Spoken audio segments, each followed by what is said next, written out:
teman-teman pasti merasakan diberkati sepanjang minggu ini. Amin. Amin. Percaya ya, walaupun gak ada suara tapi dengan iman percaya bahwa semua teman-teman berkata amin secara keras di rumahnya masing-masing. Saat ini teman-teman, sebelum kita memulai persembahan doa kita mau ingat-ingat kebaikan Tuhan apa saja ya yang sudah kita terima sepanjang minggu ini. Mungkin teman-teman banyak, apalagi kalau yang belum nikah ya, di weekend kemarin ya, di hari Jumat kemarin ketika kita nggak ada libur PD, pasti dapat banyak berkat berbentuk angpau ya teman-teman, luar biasa ya. Percaya walaupun di tengah pandemi, tapi kita semua masih tetap sehat, kita semua masih tetap bisa bekerja, masih bisa tetap bersekutu. Itu semua adalah karena kebaikan Tuhan. Mari saat ini saya mau mengajak teman-teman untuk kita mau buka persekutuan doa kita malam hari ini dengan tanda kemenangan kita. Dalam nama Bapa dan Putra dan Roh Kudus. Amin. Ya Tuhan Allah Bapa kami yang Maha Kasih, Bapa, ini kami anak-anak-Mu datang kepadamu Bapa di malam hari ini. Kami berkumpul bersatu hati Bapa, walaupun kami masih belum dapat berkumpul secara fisik karena pandemi yang belum berakhir Bapa. Tapi kami percaya Bapa bahwa walaupun pandemi ini masih ada, tetapi kebaikan-Mu tidak pernah kurang sedikit pun di dalam kehidupan kami. Kebaikan-Mu, berkat-Mu, dan anugerah-Mu tidak pernah berakhir dalam kehidupan kami Bapa. Bapa, saat ini pertama-tama kami mohon ampun untuk setiap dosa yang sudah kami lakukan sepanjang hari ini. Mungkin sepanjang hari ini kami sudah berkata-kata, ataupun bertindak, ataupun berpikir hal-hal yang tidak berkenan di hadapan Engkau. Mungkin sepanjang hari ini sudah tanpa sengaja kami juga menyakiti sesama kami, ataupun bahkan kami menyakiti diri kami sendiri. Kami menyakiti Engkau. Engkau juga yang paling mengerti apa yang sudah anak-anak-Mu alami sepanjang hari ini. Mungkin hari ini bukan hari yang paling baik bagi kami. Mungkin hari ini bukan hari yang penuh kesuksesan bagi kami. Namun mungkin sepanjang hari ini kami sudah harus menghadapi berbagai masalah yang tidak ada habisnya. Berbagai pergumulan, berbagai tantangan dan kesulitan. Mungkin kami lelah, mungkin kami kecewa, mungkin kami terluka. Tapi kami percaya apapun keadaan kami pada saat ini, kami tetap berharga di hadapan Engkau. Kami tetap indah di mata-Mu. Kami tetap menjadi anak-anak kesayangan. Dan karena itulah, untuk setiap kasih-Mu, untuk setiap cinta-Mu, untuk kami, anak-anak-Mu, kami mau memuji Engkau. Kami mau menaikkan ucapan syukur ini. Apa yang tidak pernah kami lihat, apa yang tidak pernah kami dengar, Engkau sudah menyediakan segala sesuatu itu untuk kami. Yang saat ini kami mengucapkan terima kasih kepada Engkau untuk setiap kebaikan.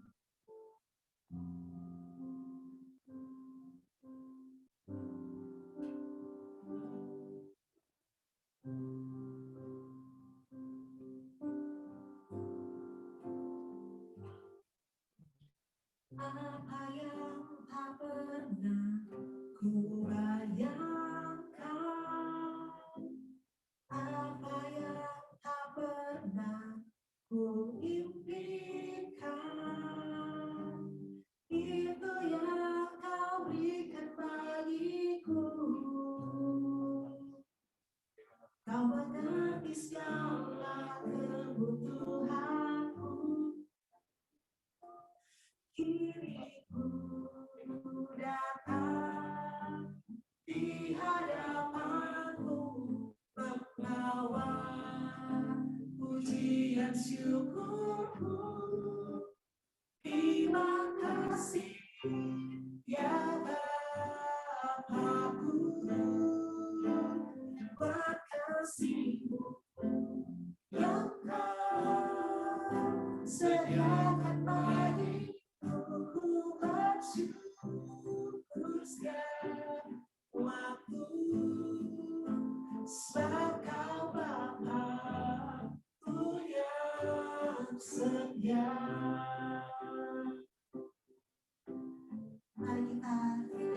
terjadi dengan segenap iman. Apa yang tak pernah bayangkan, apa yang tak pernah ku impikan,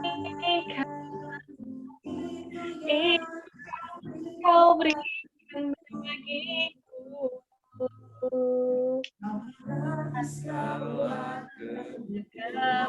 Kebutuhanku Kini ku datang di hadapanmu, membawa pujian syukurku. Terima kasih ya Bapa-Ku, berkasih-Mu yang Kau sediakan bagiku. Ku bersyukur setiap waktu, sebab Kau Bapa-Ku yang setia. Terima kasih Bapa-Ku, berkasih-Mu yang Kau sediakan bagiku. Ku bersyukur setiap waktu, sebab Kau Bapa-Ku yang setia.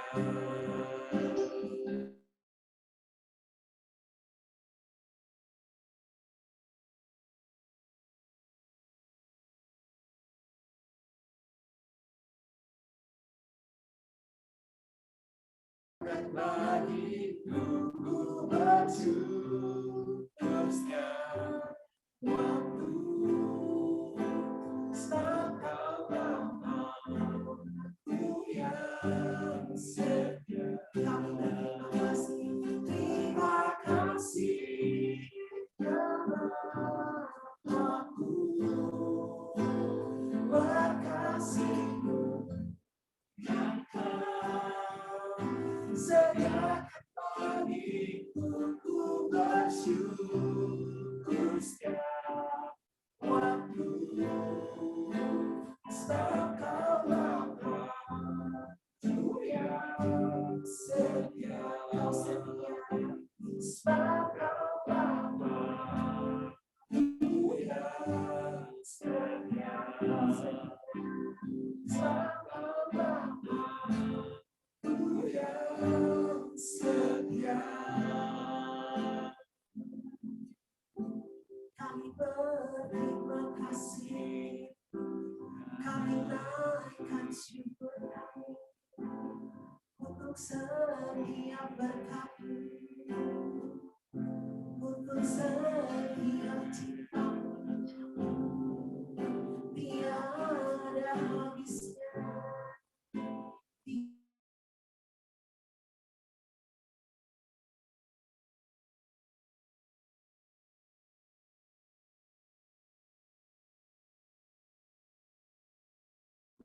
Sungguh Engkau baik, sungguh Engkau setia.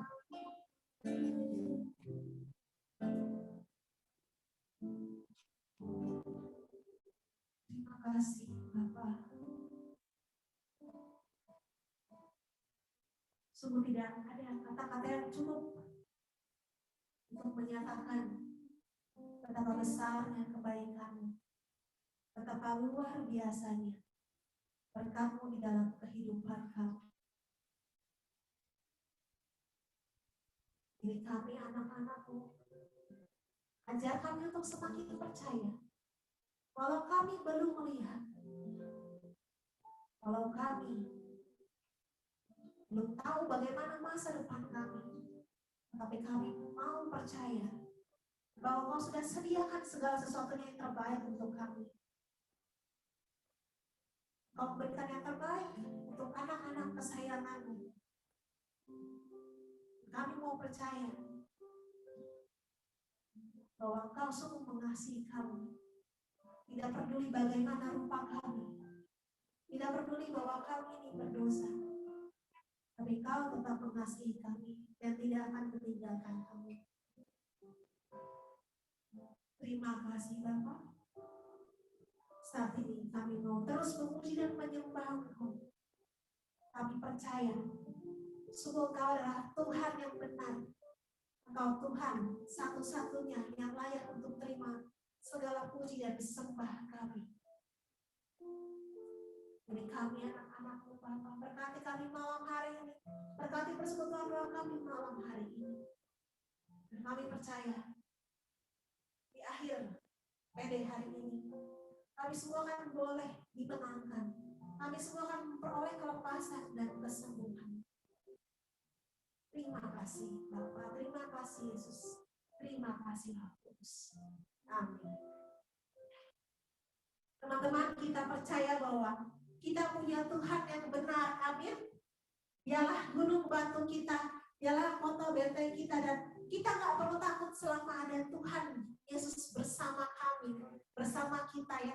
Di luar sana mungkin pandemi kita nggak tahu, pandemi kapan beresnya, kita nggak tahu kapan ekonomi bakal pulih kembali seperti semula.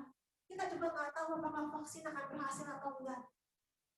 Di tengah segala ketidakpastian dunia, kita boleh bersyukur kita punya Tuhan yang dapat kita andalkan. Kita punya Tuhan yang benar, yang akan selalu menjamin kehidupan kita. Dan kita nggak perlu takut, kita nggak perlu ragu karena kuasanya ada bersama kita. Mari kita naikkan pujian ini, bahwa Tuhan kita adalah Tuhan yang benar. Mari kita bertepuk tangan, kita mau bersorak-sorai untuk Tuhan kita. Mari angkat suaramu, mari bertepuk tangan memuji Dia.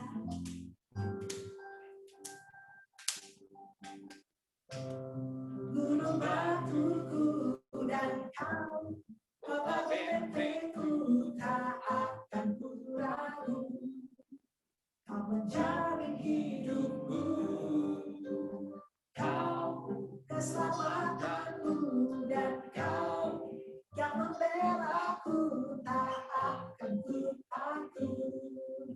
Kuasa-Mu di dalamku, walau badai menerpa di dalam hidupku ini, namun tangan-Mu Tuhan mengangkatku tinggi. Kau Tuhan yang tenang, tak pernah tinggalkan, dahulu sekarang selamanya. Janji-Mu tak berubah, Kau Alfa dan Omega, awal dan akhir. Semesta alam memuja Engkau Tuhan yang benar. Sungguh Dialah gunung batu kita, Dialah kota benteng dan perlindungan kita. Mari memuji Dia, mari bertepuk tangan, mari bernyanyi untuk Tuhan kita, Tuhan yang hebat, Tuhan yang tidak pernah berhenti bersama kita.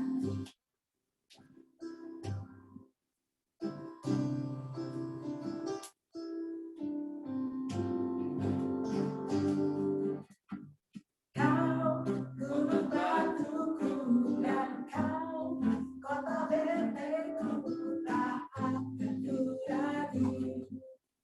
Kau menjamin hidupku, Kau keselamatanku, dan Kau yang membelaku, tak akan ku takut.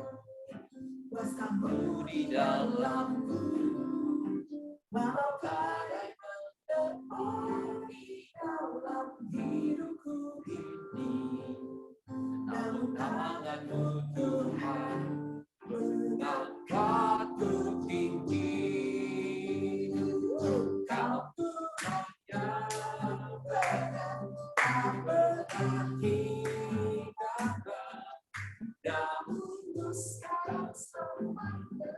Janji-Mu tak berubah, Kau Alfa dan Omega, awal dan akhir.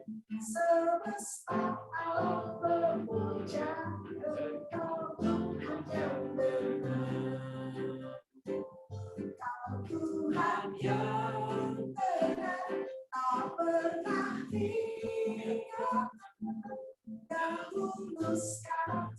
selamanya, janjimu tak berubah, kau abadi.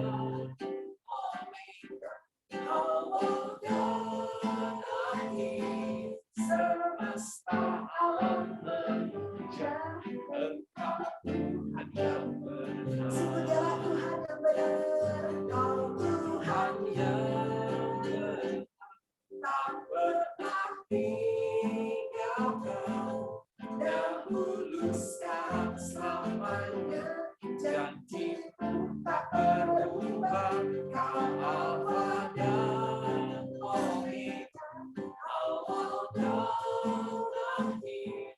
Semesta alam memuja Engkau Tuhan yang benar. Semesta alam memuja, semesta alam memuja, semesta alam memuja Engkau Tuhan yang benar.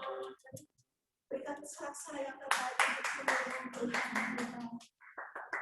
Ya, saya percaya bahwa teman-teman juga pasti bertepuk tangan bersukacita karena kita punya Tuhan yang benar, Tuhan yang menjadi perisai kita, menjadi gunung batu kita, dan senantiasa kuasanya ada bersama kita.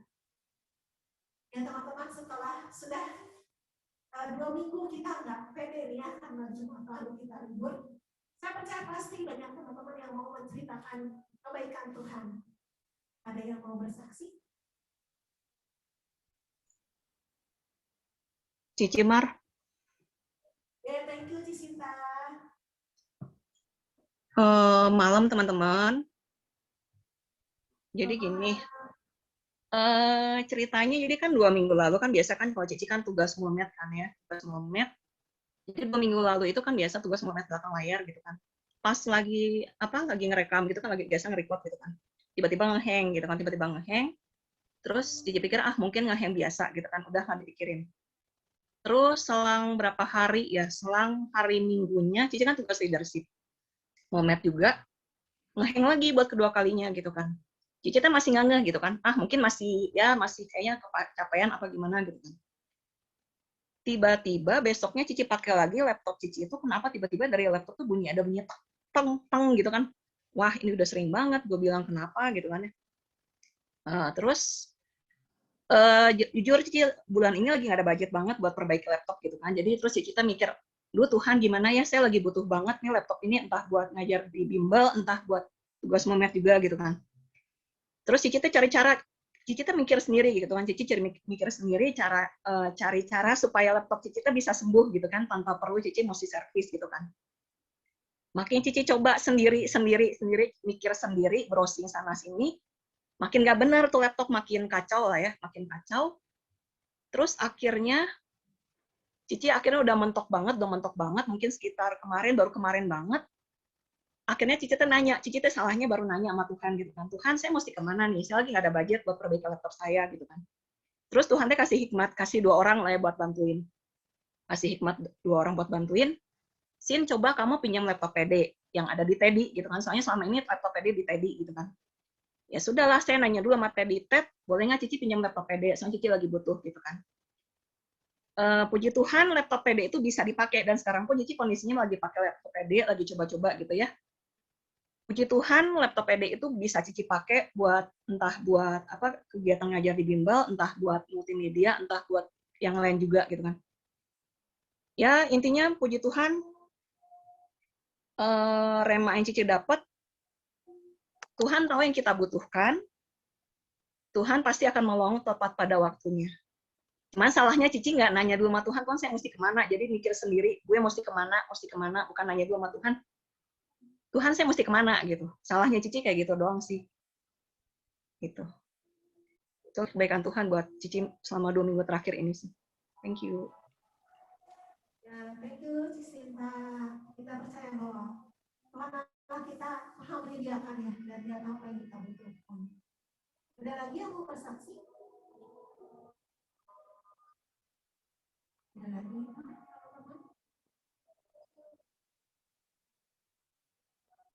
Dari Acung, mungkin lupa kita dari rumah kalau Acung nggak kedengaran. bagaimana caranya. Adakah?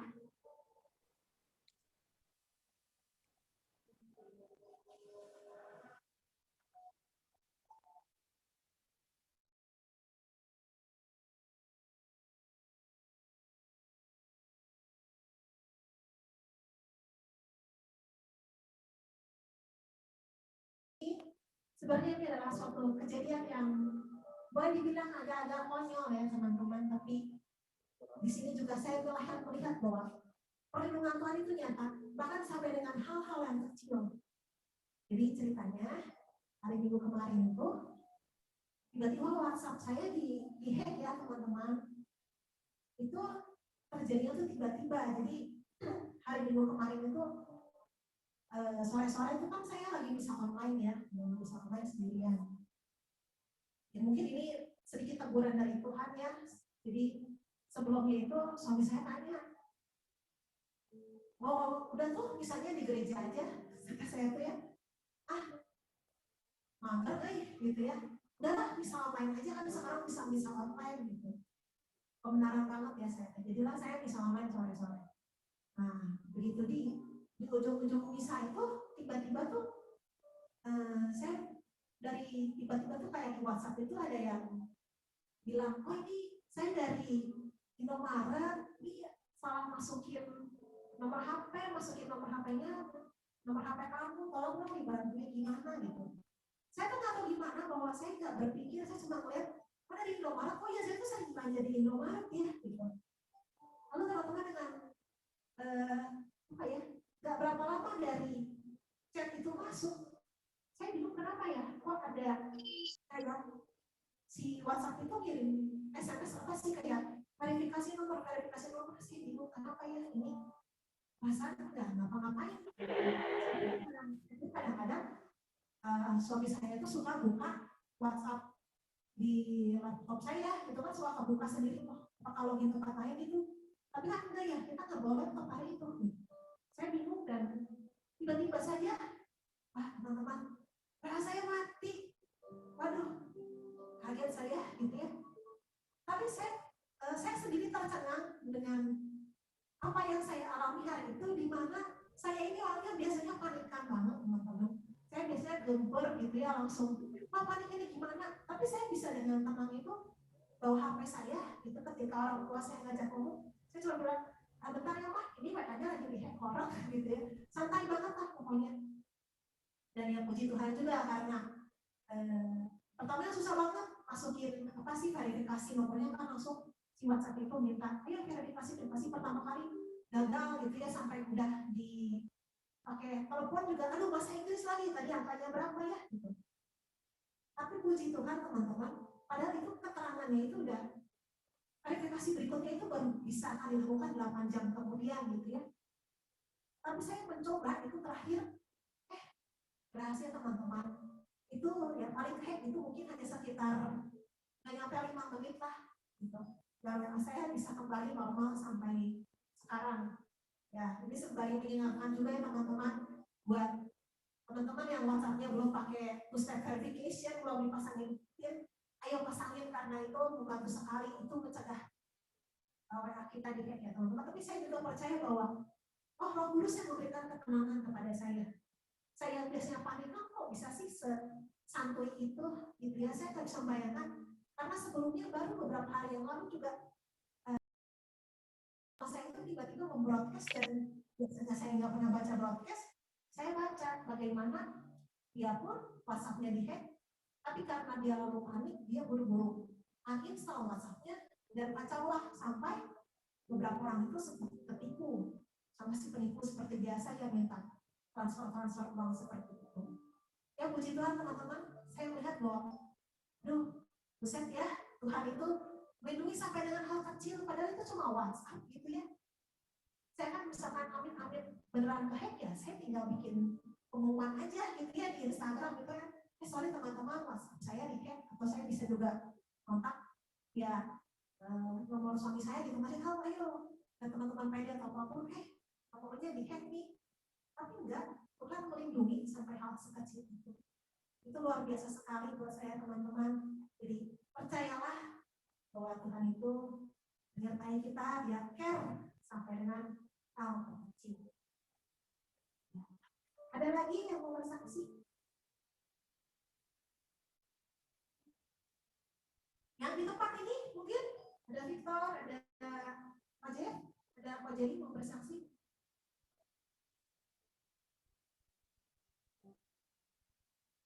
Victor lagi mau udah kejep-kejep nih.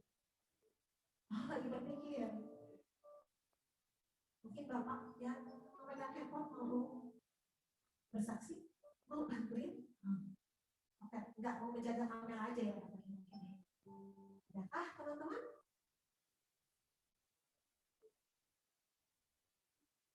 Kalau kita bersaksi, kita bisa menguatkan teman-teman yang lain, kita bisa memberikan peneguhan iman buat yang lain juga. Tapi kalau belum ada, 5, 4, 3, 2, 1. Ya, baiklah. Kalau tidak ada, atau misalkan, aduh, pengen cerita tapi kok masih sibuk merangkai kata nih, biar ceritaku bagus gitu ya. Ditunggu di Rabu depan saat kita syafaat atau di hari Jumat ketika kita pede ya teman-teman. Ya, mari saat ini kita mau kembali masuk dalam hadirat Tuhan. Kita mau menyembah Dia.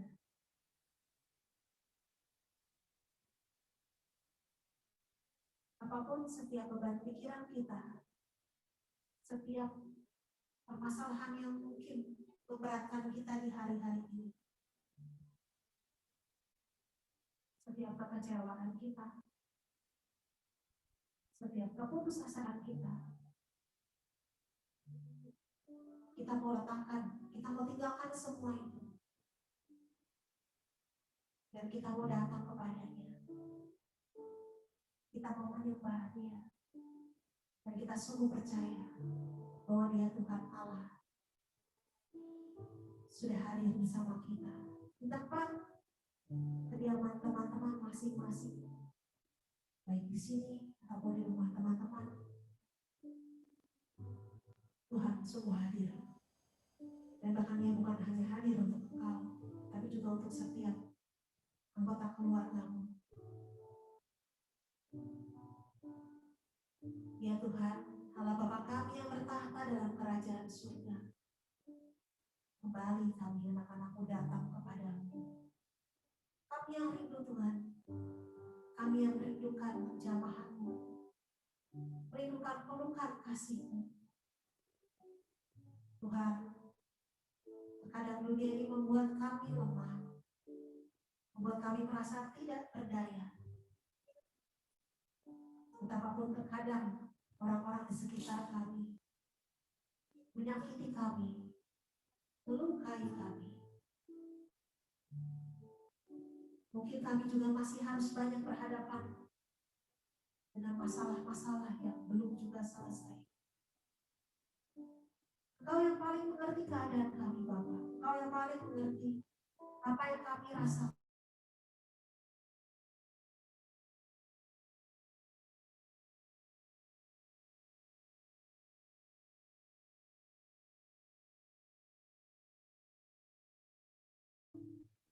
Saat ini Bapa, kami hanya mau sembah Engkau. Kami mau menaikkan pujian penyembahan ini dengan segenap iman kami, bahwa Engkau Allah yang Maha Hadir ada bersama kami saat ini, dan siap untuk melepaskan berkat, siap untuk melepaskan mujizat-Mu bagi setiap kami masing-masing.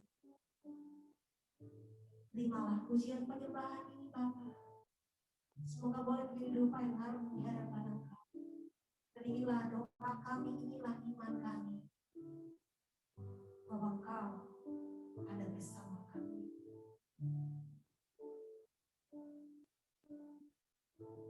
Kami menyembah Engkau. Ku menyembah dalam kudus hadirat-Mu, hampiri tahta kasih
kasih karunia Bapa.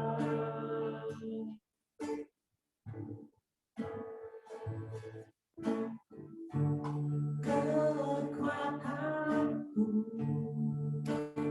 hanya dalam hadiratmu, Yesusku. Hanya Kaulah segalanya.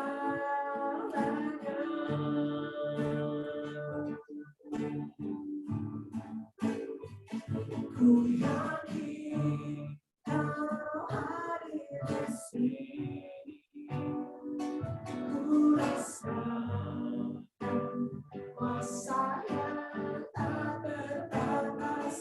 Ku yakin Kau nyata di sini. Kemenangan terjadi di sini. Ku yakin Kau hadir di sini. Ku rasakan kuasa yang tak terbatas. Ku yakin Kau nyata di sini. Kemenangan terjadi di sini. Sungguh kami yakin Tuhan. Ku yakin Kau hadir di sini. Ku rasakan kuasa yang tak terbatas. Ku yakin Kau ada di sini. Kemenangan terjadi di sini. Segenap jiwa kami, segenap jiwaku memuji. Sungguh besar Kau Yesusku.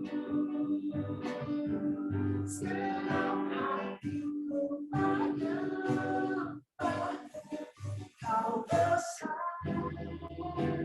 Kau besar, Kau besar, Kau besar.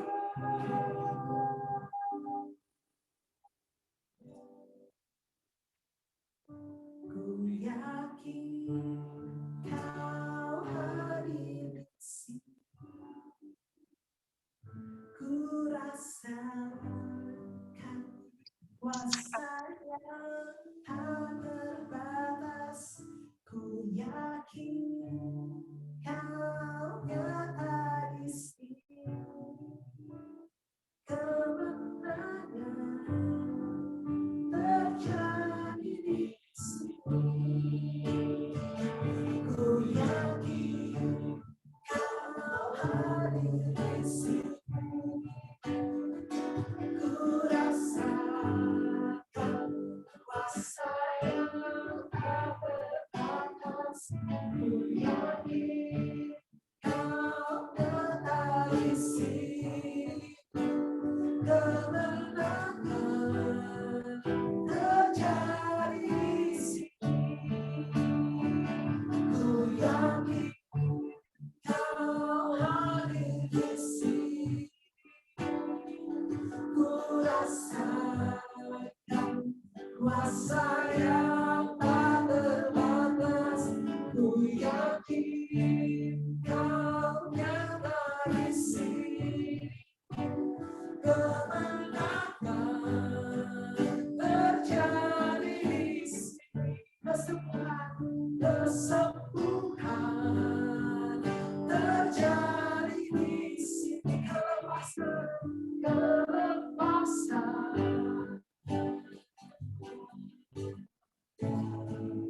terjadi di sini.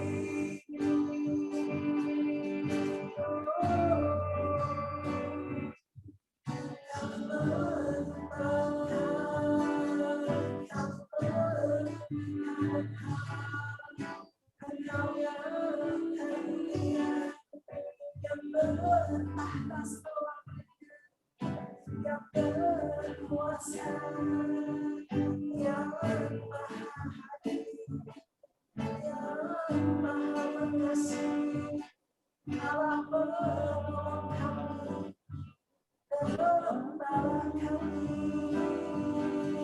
Raja segala raja, yang layak dipuji, yang layak disembah. Oh,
Aku memberkati engkau, anak-anakku.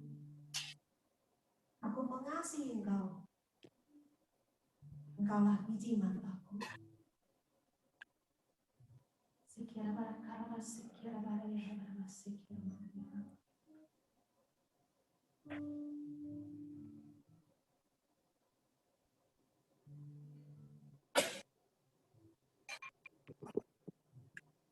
Ada seorang laki-laki yang sedang Tuhan Yesus peluk.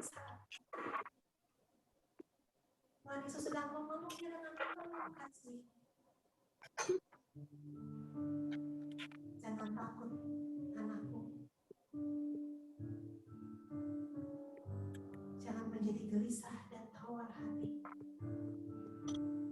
Sekian Maria, sekian Maria.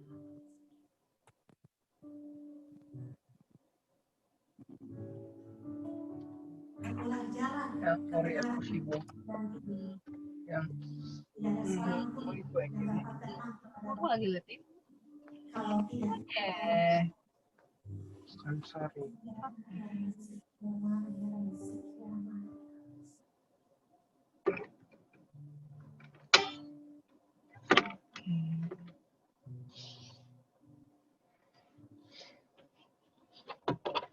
Engkau, Allah yang Maha Agung,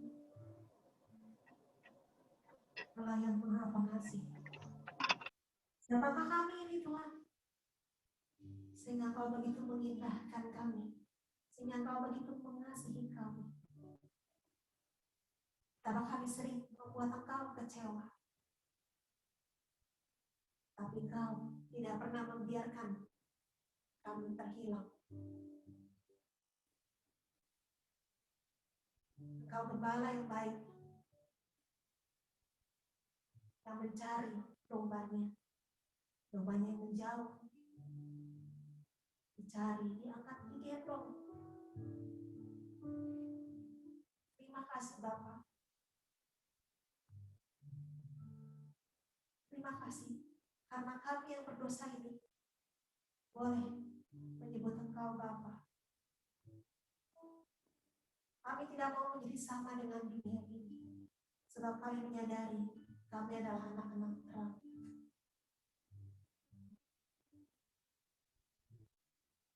Bapa, kami percaya bahwa Kau telah bekerja dalam segala hal di dalam kehidupan kami.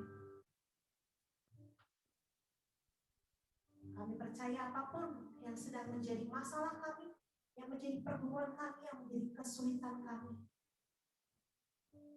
Kau sudah punya jalan keluarnya Bapa. Dan rancangan-Mu adalah rancangan yang terbaik. Rancangan damai sejahtera dan bukan rancangan percaya Bapak, kalau pada malam hari ini kami mau belajar tentang rekonsiliasi. Kami percaya selepas beres PD ini, kami akan sudah bisa melepaskan pengampunan. Kami akan bisa melakukannya ketika Roh menyertai kami. Kami bersyukur Bapak kalau Kau sudah mengutus Pajungki untuk membawakan firman-Mu pada malam hari ini. Kami berdoa biar kiranya Engkau yang mengurapi Pajungki dari ujung kepala hingga ujung kakinya. Engkau urapi lidahnya. Engkau berkati setiap firman yang Dia bawakan pada malam hari ini. Dalam segala sesuatu yang Dia sampaikan, semua apa yang menjadi message dari Engkau saja Bapa untuk setiap kami. Jamah hati kami, ubahkan hati kami menjadi serupa tanah yang subur, yang siap untuk ditaburi benih firman, dan siap untuk berbuah hingga puluhan kali lipat. Kami percaya Bapa, tidak ada satupun dari firman yang ditaburkan malam hari ini yang akan kembali kepadamu dengan sia-sia. Tetapi setiap firman itu akan melakukan apa yang Kau kehendaki. Kami mau pada saat ini kami duduk diam mendengarkan. Bantu kami Bapak untuk kami bisa fokus selama sekitar 30 sampai 40 menit ke depan untuk mendengarkan firman-Mu. Jauhkan kami dari segala distraksi dan segala gangguan. Kami percaya kami akan boleh menerima kemenangan itu. Kami akan boleh mengalami kesembuhan itu. Kami akan boleh mengalami kelepasan itu. Kemuliaan kepada Bapa dan Putra dan Roh Kudus. Seperti pada permulaan, sekarang, selalu, dan sepanjang selamanya. Amin. Ya, Pajungki dipersilahkan. Oke. Shalom, selamat malam teman-teman Bandung. Apa kabar? Luar biasa. Luar biasa. Biasa di luar bukan ya? Luar biasa ya. Berapa menit nih? Jadi biar nggak kebablasan. 40 menitan kok. 40. Oke. Oke. Teman-teman, saya dihubungin Ferdinand untuk diminta untuk membagikan firman di malam hari ini sejak bulan awal Desember kalau nggak salah. Kemudian dengan berjalannya waktu, saya juga lupa, nggak minta, nggak nanya. Kemarin hari Rabu itu, hari Rabu sore, kira-kira jam 3:30, jam 4 begitu, saya ingat, saya lihat-lihat jadwal, saya lagi ada di kantor saya yang di Purwokerto, saya lagi ngeliatin jadwal, kerjaan apa untuk besok pagi, dan sebagainya. Oh, hari Jumat saya ada jadwal nih di Sanmar. Kemudian saya chatting Ferdinand, bro, temanya apa nih? Karena belum dikasih tema. Kemudian Ferdinand bilang, oh temanya reconciliation, Coach Jungki. Oh, oke. Udah, saya dengan PD-nya, dengan dengan pikiran yang ada, ini kan kebetulan masa prapaskah ya toh. Udah kemarin kita udah Rabu-abu. Saya berpikir bahwa ini adalah tema ngomong tentang pasti pertobatan dong, rekonsiliasi. Wah, saya udah main main PD aja nih. Saya udah nyiapin bahan dan sebagainya. Tapi saat saya nyiapin bahan itu, saya mulai coret-coret di iPad, kok rasanya hati ini nggak enak. Rasanya ini nggak sreg, meskipun saya udah tahu, oh ini oke, saya mau ngomong ini nih. Saya mulai coret-coret, saya mulai buka Alkitab, saya sudah mulai mengarah, oh, ini saya mau bicara ini. Tapi hati ini nggak enak. Kemudian saya nyambung lagi, chatting lagi ke Ferdinand. Bro, sorry, ini arahnya pertobatan kan? Karena ini masa prapaskah. Ferdinand jawab, bukan bro, ini bukan ke arah situ. Jadi apa nih saya bilang? Tema besarnya apa sih? Ferdinand kasih 3 tema, yang lalu itu adalah rebuild, dan kemudian Ferdinand cerita, gini kok, setahun belakangan ini kan kita semua hidupnya itu seakan-akan hidup online. Kemudian dari cerita dari teman-teman, itu banyak teman-teman yang mungkin merasa sudah nggak dekat lagi, menjauh dan sebagainya dari Tuhan. Berikutnya juga banyak dari teman-teman yang alami ini bahwa ternyata hubungan kita dengan orang-orang yang ada di sekitar ini menjadi rusak, menjadi nggak mulus lagi karena biasanya jarang ketemu. Kalau kita yang sudah punya keluarga, udah punya suami, istri, anak-anak, biasanya pagi berangkat kantor, anak-anaknya di sekolah atau mungkin di luar kota. Dengan istri juga jarang ketemu. Sekarang setiap hari barengan terus satu rumah. Itu yang membuat gesekan, membuat hubungan yang mungkin menjadi tidak harmonis. Oke, saya mulai nangkep. Kemudian saya cerita lagi dengan Ferdinand, bro, apa yang kamu sampaikan ini ternyata juga dialami oleh ribuan teman-teman komunitas dan persekutuan doa se-Indonesia. Saya masih kontak dengan orang-orang muda dan mereka sampaikan pergumulan, mereka sampaikan masalah, mereka sampaikan hal-hal yang mirip yang sama bahwa di masa pandemi ini banyak yang merasa kering. Di masa pandemi ini banyak yang merasa bahwa, aduh kok aku jauh banget sama Tuhan. Dan di masa pandemi ini juga banyak teman-teman kita ini yang akhirnya udah nggak ke PD, nggak ke gereja, online nggak dapat apa-apa, merasa bahwa, aduh online ini garing banget nih, kering banget nih. Hubungan dengan sesama dan teman, keluarga juga menjadi hubungan yang mengarah ke hubungan yang rusak. Oke, dari omong-omongan ini dengan teman-teman se-Indonesia ini, apa yang saya alami, bahwa ternyata teman-teman ini lebih banyak membutuhkan obrolan, lebih banyak membutuhkan semacam konseling kecil. Saya ngomong Ferdinand, bro, ini kalau orangnya nggak banyak, kita mendingan kita buka kita buka sesi aja nih, karena kita buka sesi wawan hati, saya bilang begitu. Tapi Ferdinand bilang, tetap harus ada firman-nya kok. Oh ya, oke. Oke, kemudian 2 hari ini saya merenung, saya melihat kondisi yang kita alami sekarang ini dialami siapa sih? Dari 2 hari merenung ini, saya diberikan hikmat Tuhan bahwa kondisi yang kita alami ini mirip banget dengan apa yang dialami oleh Ayub. Teman-teman semua pasti sudah hafal ceritanya. Saya nggak tahu. Kita pasti sudah hafal, sudah tahu ceritanya, tetapi apakah kita tahu detail ceritanya? Teman-teman, hari ini kalau saya lihat Worldometer, hari ini orang yang terpapar virus corona di seluruh dunia itu jumlahnya 110 juta lebih. Sampai dengan detik ini ada sekitar hampir 2,5 juta orang yang meninggal karena virus corona, dan Indonesia menempati peringkat ke-18 dengan hampir 1,3 juta. 1,3 juta aja itu menurut data pemerintah, tapi saya yakin itu pasti datanya jauh di atas itu. Teman-teman, tanpa kita sadari, tanpa kita tahu, tanpa kita bisa menolak, setahun belakangan yang dimulai dari Desember tahun lalu, 2019, awal 2020, tanpa kita bisa menolak, dunia tiba-tiba dijangkiti oleh pandemi coronavirus COVID-19.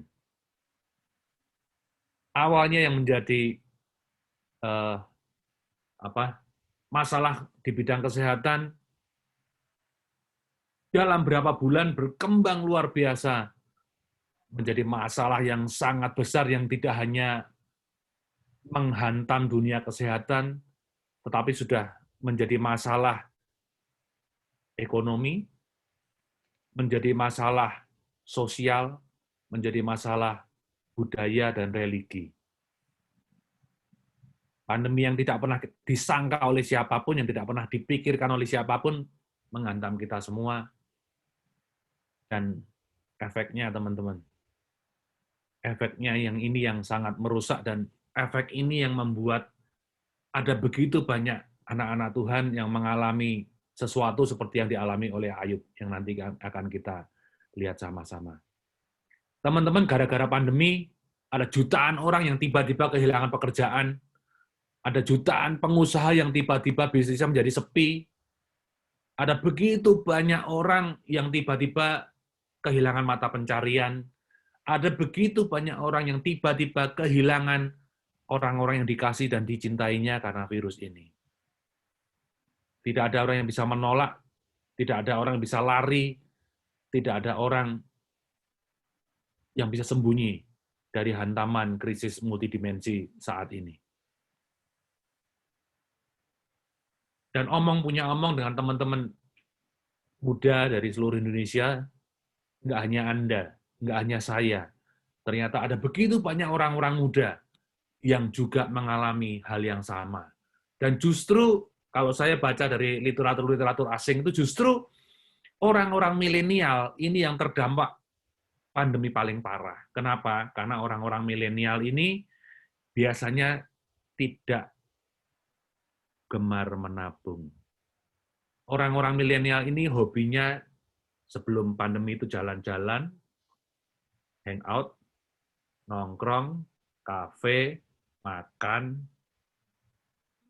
Orang-orang milenial ini yang adalah Anda dan saya, ini justru yang paling tidak siap dihantam oleh pandemi ini. Ada begitu banyak orang muda yang tiba-tiba kehilangan mata pencarian, kehilangan pekerjaan. Saya sendiri juga ngalamin, teman-teman, kalau Anda baca berita itu, salah satu industri yang terdampak paling parah itu adalah industri pariwisata.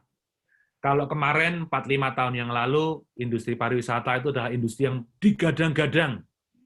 Industri jalan-jalan, hotel, restoran, penerbangan, wisata, tempat-tempat wisata, kafe, itu adalah industri yang lagi booming. Kenapa? Karena anak-anak milenial itu nggak suka shopping, tapi mereka suka ke tempat-tempat yang baru untuk hangout, untuk jalan-jalan, pergi ke tempat-tempat yang mereka belum pernah pergi, dan sebagainya. Dan ini ternyata menjadi ekonomi yang meledak luar biasa kemarin, 4-5 tahun yang lalu. Dan ini adalah ekonomi yang terdampak paling parah. Dan saya karena bergerak di bidang itu, saya manage hotel, saya juga mengalami dampak yang sangat luar biasa. Teman-teman, dari hikmat yang Tuhan berikan, kita ngalamin sama seperti apa yang Ayub alami. Saya mulai baca lagi. Kitab Ayub ada 42 bab. Saya baca dari awal. Saya baca ceritanya dengan detail. Nanti jadi PR-nya Anda ya. Jadi PR Anda untuk baca kisah Ayub. Satu kitab tuh, Ayub. Silakan Anda baca dari pasal bab 1 sampai dengan bab yang ke-42. Teman-teman, kalau kita mereview lagi, apa yang kita tahu, apa yang kita ngerti tentang Ayub, Anda bisa lihat di Ayub bab 1 dan bab 2. Ayub ini adalah orang yang luar biasa saleh, jujur. Saya bacain ya. Ayub adalah orang yang saleh, jujur. Ia takut akan Allah dan menjauhi kejahatan. Nah, yang luar biasa di sini nih. Ayat yang ketiga. Di situ dijelaskan semua harta kekayaan Ayub. Sehingga di pas ayat yang ketiga yang terakhir, sehingga orang itu adalah orang yang terkaya dari semua orang di sebelah timur.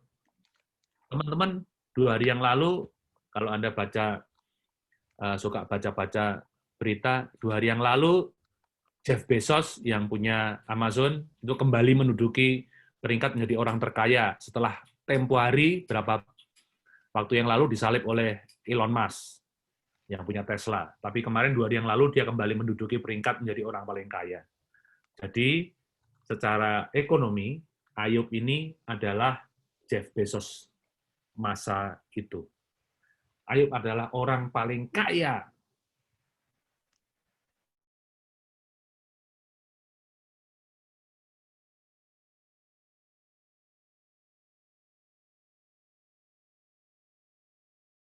Tuhan.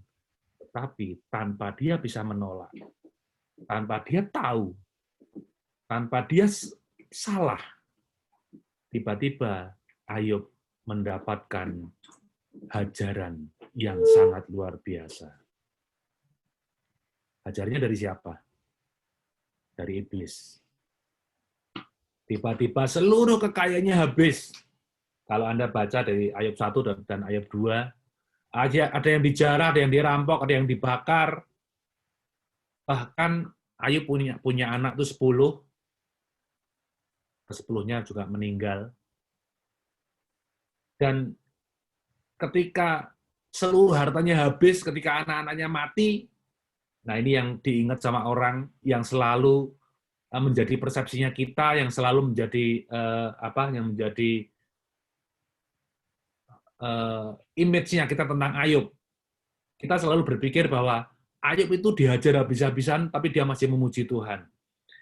Ayub 1 ayat yang 21.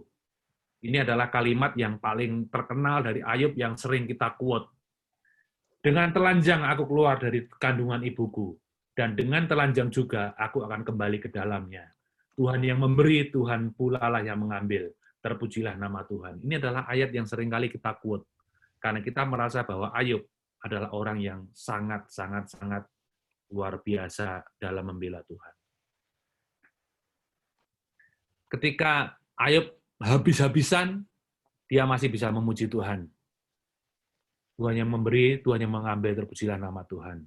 Setelah itu, di bab kedua, iblis nggak tinggal diam.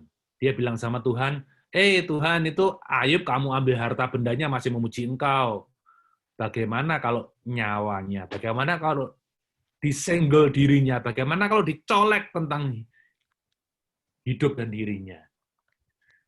Tuhan mengizinkan, silahkan, tapi yang penting jangan kau ambil nyawanya. Di bab kedua kita melihat masalah, kita melihat problem, kita melihat kesesakan, kita melihat pergumulan Ayub yang lebih lagi.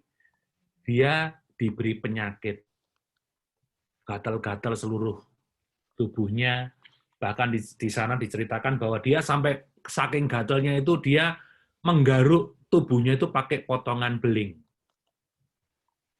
Dan di sana juga diceritakan bahwa istrinya aja sampai nggak mau. Istrinya aja sampai ngomong sama dia, kamu kayak gitu nggak masih bersyukur sama Tuhan, kamu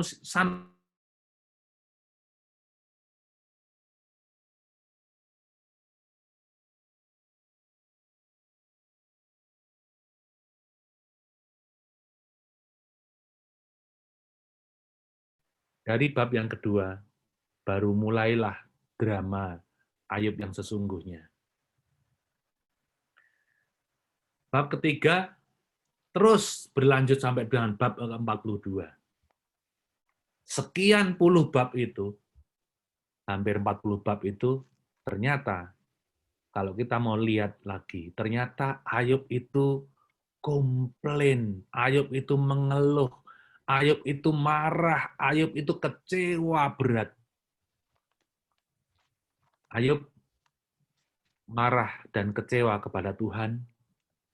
Kenapa? Karena dia menganggap bahwa dia ini tidak salah, tidak punya salah apapun, tidak punya dosa apapun, tapi kenapa Tuhan itu seakan-akan menghajar dirinya?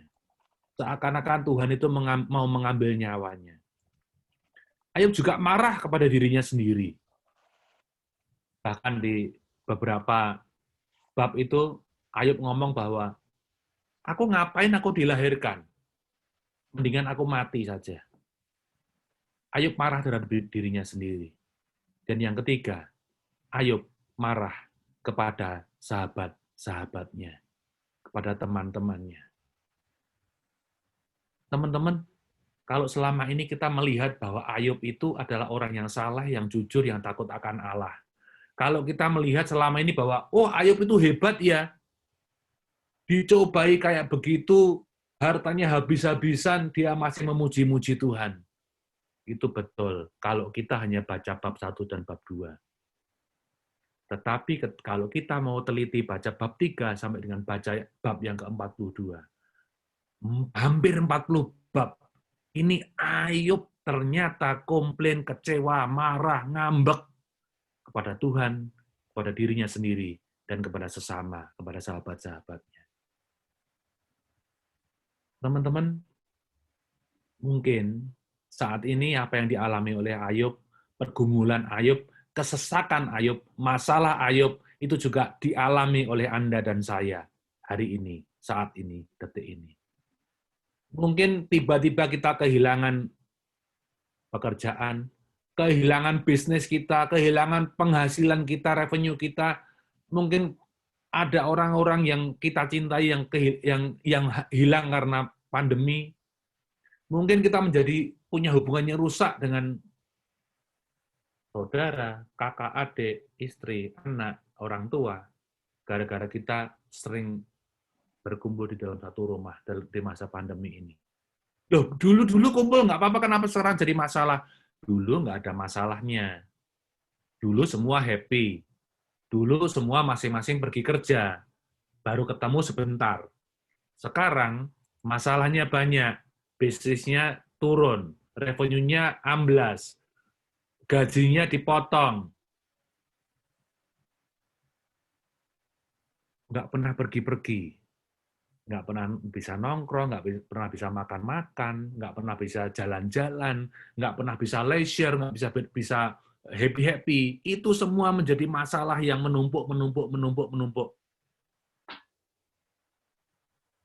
Dan meledaknya ketika kita bergesekan dengan orang-orang yang ada dekat dengan kita. Saudara kita, kakak, adik, orang tua, istri, suami, anak-anak. Masalah yang menumpuk, meledak. Itulah yang dialami oleh Ayub. Mungkin Anda dan saya sama persis seperti apa yang orang-orang dan kita selama ini tahu soal Ayub. Bahwa Ayub itu adalah orang yang saleh, yang jujur, takut akan Tuhan, cinta Tuhan. Bahkan dalam kesesakannya Ayub, dalam permasalahannya Ayub masih bisa memuji-muji Tuhan. Itu yang mungkin kita tahu. Karena kita hanya baca bab 1 dan bab 2 doang. Mungkin selama ini itu yang orang-orang di luar sana, orang-orang yang selama ini di luar, orang-orang PD, teman-teman di kantor, teman-teman di komunitas, mungkin taunya kita seperti Ayub yang ada di bab 1 dan bab 2 doang. Selama ini mereka tahu kita ini aktif di PD, mereka tahu kita ini leader, mereka tahu kita ini mungkin pewarta, pengajar, kita ini worship leader, pemimpin pujian. Waduh, kita ini seakan-akan kita ini hidupnya hebat. Tetapi di masa-masa sekarang ini, di saat-saat ini, kita ini sedang mengalami bab 3 sampai bab 42-nya Ayub. Kita sedang kecewa kepada Tuhan, sehingga kita menjauh. Kita sedang kecewa dan komplain terhadap diri sendiri. Kenapa kok aku nggak bisa? Kenapa kalau orang lain bisnisnya settle masih bisa settle, kenapa aku bisnisku hancur? Kenapa kalau orang lain nggak dipecat, kenapa aku dipecat? Teman-teman, saya mau share pengakuan dosa. Pengakuan dosa. Maret 2020, saya cuma terima gaji sepertiga. Bukan dipotong sepertiga loh. Cuman terima gaji sepertiga. Bagaimana? Pengeluaran sama lebih banyak. Sekarang mesti beli masker, beli sanitizer, dan sebagainya. Pengeluarannya lebih banyak. Terus apa yang harus saya lakukan? Apakah saya harus bersungut-sungut? Apakah saya harus marah? Apakah saya harus meledak-ledak? Saat ini, Anda dan saya sedang mengalami fase di mana Ayub berada pada bab 3 sampai dengan bab 42. Kita marah pada Tuhan.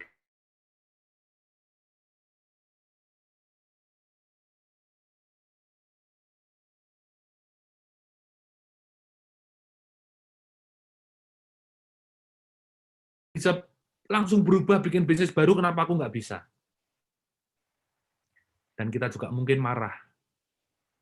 Kita merusak hubungan dengan sahabat-sahabat kita, dengan sesama kita, dengan keluarga kita, dengan kakak, adik, papi, mami, ayah, ibu, suami, istri, anak-anak. Kita sedang mengalami masa-masa di mana Ayub berada di bab 3 sampai dengan bab 42.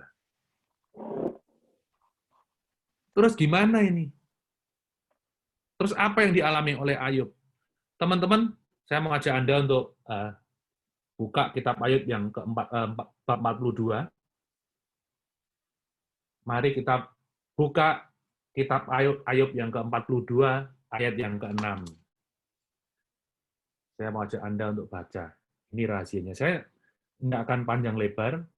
Saya cuma mau kasih intisari dan saya akan berikan waktu kepada teman-teman semua untuk boleh sharing, boleh tanya jawab, boleh. Kenapa? Karena tema-tema seperti ini ternyata lebih apa ya, teman-teman muda itu lebih seneng kalau bisa ada sesi, kok aku boleh nanya nggak? Aku ngalamin ini, musinya bagaimana sih? Musinya bagaimana sih?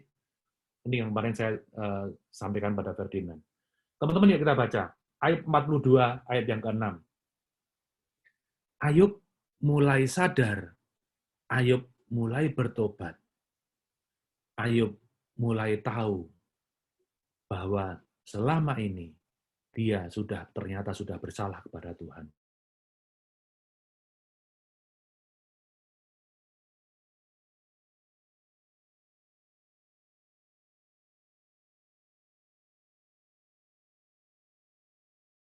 Bahwa dia selama ini egonya dia itu ternyata sangat luar biasa keras. Kalau Anda baca di Ayub yang bab 27, di sana dinyatakan bahwa Ayub menyatakan bahwa sampai mati pun dia berkata bahwa dia itu tidak bersalah. Saya coba baca ya. Ayub 27 ayat 5. Aku sama sekali tidak membenarkan kamu. Ini Ayub komplain kepada teman-temannya. Sampai binasa, aku tetap mempertahankan bahwa aku tidak bersalah. Ayub dengan egonya yang tinggi. Ketika dia diomongin teman-temannya, sahabat-sahabatnya, kamu itu berdosa itu mungkin sama Tuhan. Kamu itu mungkin melakukan sesuatu yang membuat hati Tuhan itu berduka.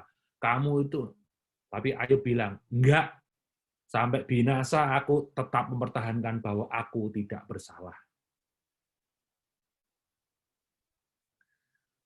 Teman-teman, satu hal yang perlu kita tahu, satu hal yang perlu kita sadari bersama, apa yang dialami Ayub sama persis dengan apa yang kita alami saat ini. Kalau teman-teman pernah atau ikut salah satu renungan yang saya bawakan untuk teman-teman di Bali, saya kasih pertanyaan nakal ke teman-teman di Bali. Itu waktu itu masih awal-awal pandemi, kalau nggak salah bulan April, Mei begitu, saya agak lupa. Saya kasih pertanyaan nakal. Pertanyaannya begini, bagaimana kalau ternyata Tuhan yang mengizinkan pandemi ini terjadi? Saya ulangi ya. Bagaimana kalau ternyata Tuhan mengizinkan pandemi ini memang harus terjadi? Itu pertanyaan nakal saya pada teman-teman di Bali. Ini adalah hal yang sama persis dengan apa yang dialami oleh Ayub. Teman-teman silakan baca dengan sesama bab 1 dan bab 2. Awalnya Tuhan itu membangga-banggakan Ayub di depan iblis. Kamu lihat anakku yang namanya Ayub. Nah, terus iblis ngomong, iya, Ayub jelas memuji-muji engkau.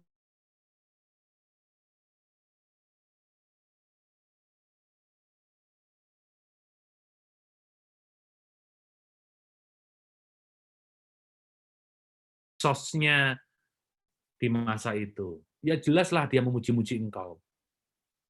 Tuhan, boleh enggak? Kalau apa yang kamu berkati, apa yang kamu berikan, apa yang kamu buat berlipat ganda buat Ayub itu saya ambil. Coba kita buktiin, Ayub masih memuji-muji engkau apa enggak? Dan Tuhan izinkan. Teman-teman, Ayub 1 dan Ayub 2, bab 1 dan bab 2. Tuhan mengizinkan iblis untuk mengambil apa yang ada pada Ayub. Tuhan yang mengizinkan loh. Ya udah, yuk kita tes bagaimana Ayub. Kamu mau ambil apa? Hartanya ambil sono. Itu yang terjadi pada bab 1. Bagaimana seluruh kambingnya, dombanya, lembunya, keledainya, semua dijarah, dirampok, dibakar, terbakar. Bahkan anak-anaknya pun mati kerubuhan kemah ketika sedang berpesta pora. 10 anaknya mati semua. Itu Tuhan izinkan.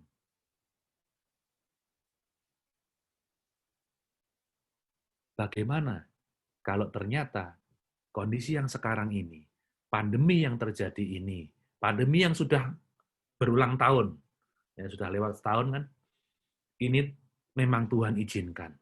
Kenapa? Kenapa kok Tuhan izinkan? Supaya sama persis seperti Ayub, supaya manusia, supaya Anda dan saya bertobat.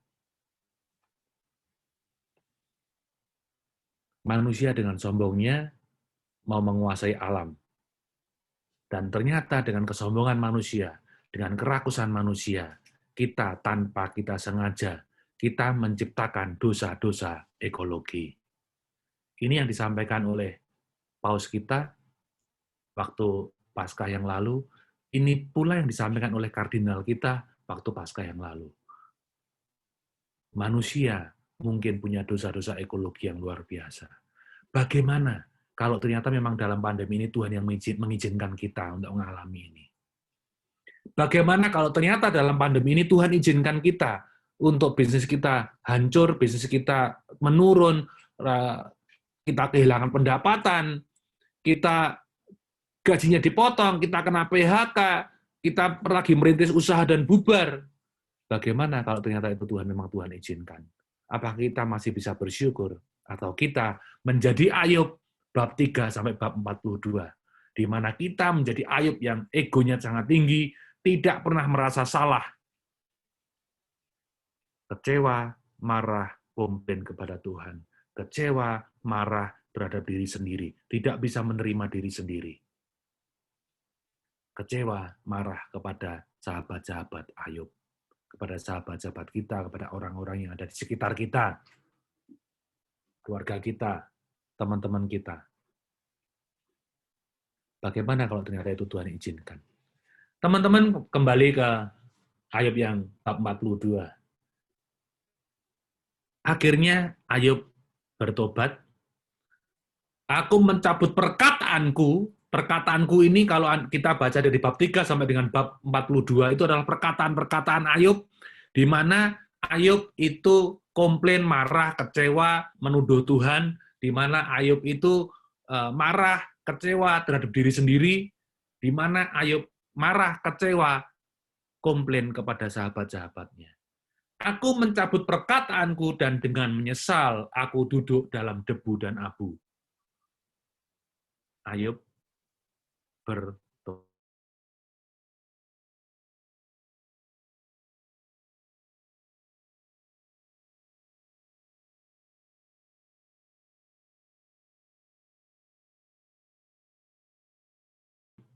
Setelah ia meminta doa untuk sahabat-sahabatnya. Jadi, Tuhan memulihkan keadaan Ayub setelah Ayub itu meminta, mendoakan, memberkati sahabat-sahabatnya. Disinilah Ayub melakukan rekonsiliasi. Ketika dia mencabut perkataan dan menyesal, dia melakukan rekonsiliasi kepada Tuhan dan diri sendiri. Ketika Ayub duduk di dalam debu dan abu, mencabut perkataannya dia, mencabut bagaimana dia komplain kepada Tuhan, mencabut perkataan dia bagaimana dia marah kepada Tuhan, mencabut perkataan dia bagaimana dia benar-benar merasa Tuhan yang ngerjain dia, dia melakukan rekonsiliasi dengan Tuhan. Mencabut perkataannya dia, bagaimana dia kecewa, marah terhadap diri sendiri. Dia melakukan rekonsiliasi dengan diri sendiri. Dan yang ketiga, setelah Ayub meminta doa, mendoakan, memberkati sahabat-sahabatnya, baru Tuhan pulihkan keadaan Ayub. Jadi, kalau kita flashback lagi dari kisah Ayub 1 dan 2, di mana selama ini kita tahu Ayub adalah orang yang luar biasa, saleh, takut akan Tuhan, cinta Tuhan, ternyata hanya itu doang, hanya 2 bab doang. Hanya segini dari cerita Ayub keseluruhan. Bab ketiga sampai 42, itu adalah di mana Ayub marah, komplain, kecewa kepada Tuhan, diri sendiri, dan sesama. Dan di bab terakhir, hanya berapa ayat terakhir, Ayub menyesal, Ayub bertobat, dan Ayub melakukan rekonsiliasi kepada Tuhan, diri sendiri, dan sesama. Dan ketika Ayub melakukan rekonsiliasi kepada Tuhan, diri, dan sesama, baru Tuhan memulihkan keadaan Ayub. Dan yang luar biasa, teman-teman, yang luar biasa adalah dan Tuhan memberikan kepada Ayub 2 kali lipat dari segala kepunyaannya dahulu. Ini yang luar biasa. Kalau dulu, dia adalah orang terkaya, dia adalah Jeff Bezos. Sekarang, ketika dia sudah melakukan rekonsiliasi, Tuhan memberikan kepada Ayub 2 kali lipat dari segala kepunyaannya dahulu. Bayangin. Kalau zaman sekarang, yang tadi saya cerita, ini Jeff Bezos, ini Elon Musk, Tesla, Amazon, Tesla. Begini-begini ya. Kira-kira begini. Jeff Bezos nomor 1, Elon Musk nomor 2. Tapi hanya sedikit doang bedanya. Beberapa waktu yang lalu, Jeff Bezos disalib oleh Elon Musk. Elon Musk lebih tinggi, Jeff Bezos nomor 2. Kemudian 2 hari yang lalu saya baca berita, Jeff Bezos kembali nomor 1 lagi. Elon Musk nomor 2. Jadi begini. Tetapi ketika Ayub melakukan rekonsiliasi kepada Tuhan, diri sendiri, dan sesama, Tuhan memberikan kepada Ayub 2 kali lipat. Kalau dulu begini, ketika 2 kali lipat, ngejarnya semakin jauh. Artinya Tuhan memberikan berkat yang luar biasa, berlipat ganda kepada Ayub. Dan itu nggak bisa dikejar berkatnya. Tadi kalau kita dengerin, tadi sama Sinta, kalau nggak salah ya, Sinta sama Maria ya, yang sharing. Bahkan hanya komputer rusak aja Tuhan turut andil. Ya. Bahkan WA yang dibajak aja Tuhan turut andil. Itu hal kecil loh. Itu hal sangat kecil, sangat remeh-temeh. Hanya masalah komputer error aja Tuhan turut andil. Dan kalau Tuhan sanggup membuat Ayub ini dipulihkan dan kekayaannya kembali diberikan 2 kali lipat, apa yang Tuhan nggak bisa lakukan untuk Anda dan saya?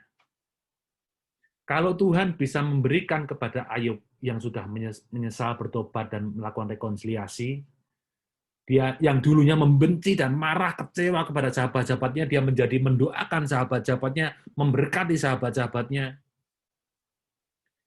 Tuhan memberikan pemulihan 2 kali lipat kepada Ayub.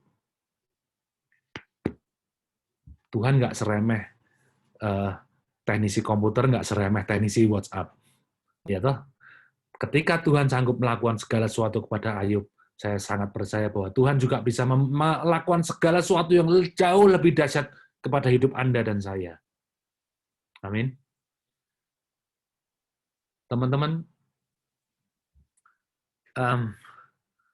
satu hal yang saya senang dan saya sering ceritakan ketika saya cerita soal pandemi, saya baca ini di sebuah kartunnya bahasa Itali, jadi kira-kira begini. iblis datang pada Tuhan, dia bilang begini, Tuhan, kamu lihat tuh, anak-anak yang mencintai kamu, anak-anak yang memuji-muji kamu, yang bersorak-sorai, yang nyanyi-nyanyi, ketika hanya saya lepaskan virus yang tidak kelihatan, dan anak-anakmu berhenti memuji-muji engkau. Gereja-gereja tutup di seluruh dunia. Close, tidak ada lagi puji-pujian yang memuji-muji namamu. Hanya sebuah virus kecil yang tidak ada artinya. Tuhan jawab gini, well, ya benar, apa yang kamu omong benar. Gara-gara virus yang kecil itu yang sangat nggak kelihatan mata, seluruh gereja tutup di dunia. Tetapi ingat, iblis, dengan tutupnya gereja di seluruh dunia, gara-gara virus kecil itu, malah sekarang orang-orang yang mencintai aku itu membuka jutaan gereja di setiap rumah-rumah. Gara-gara pandemi, gereja tutup. Bahkan Vatikan sempat tutup. Tetapi Tuhan buka gereja-gereja di setiap rumah anak-anaknya. Dengan online, misa streaming, Tuhan berikan hikmat, di mana kita pasti bisa memuji dan memuliakan Tuhan. Dan saya percaya, dan saya sampai sekarang masih percaya, bahwa Tuhan tidak pernah bisa dibatasi oleh ruang dan waktu. Ketika Anda misa online, saya percaya Tuhan punya mujizat dan berkat yang sama persis ketika Anda dengan misa offline. Ketika saya mendoakan doa komuni, yang sekarang kan ada yang dinyanyikan, ya.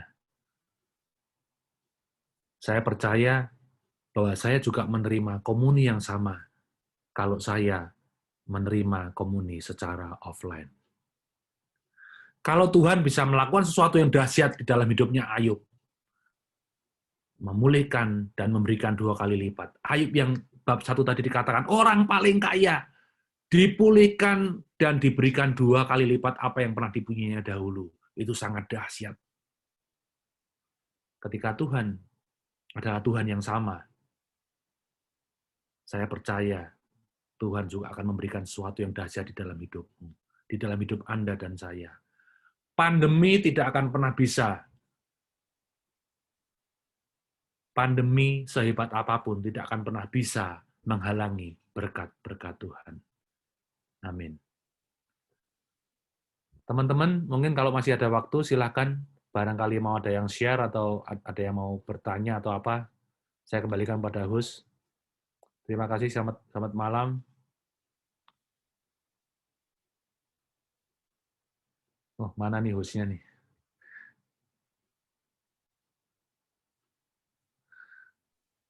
Ya, makasih banyak Ko Jungki. Gimana? Kok sharing, boleh minta pertanyaan sharingnya kok? Silakan. Suaranya bisa lebih kenceng kah? Ini kok boleh minta pertanyaan sharing, karena habis ini kita akan sharing dalam kelompok. Oh iya, oke. Boleh dicatat ya? Oke, siap. Oke, yang pertama adalah saat ini pergumulan atau kesesakan apa yang sedang kita alami? Ya, saat ini pergumulan atau kesesakan apa yang sedang kita alami?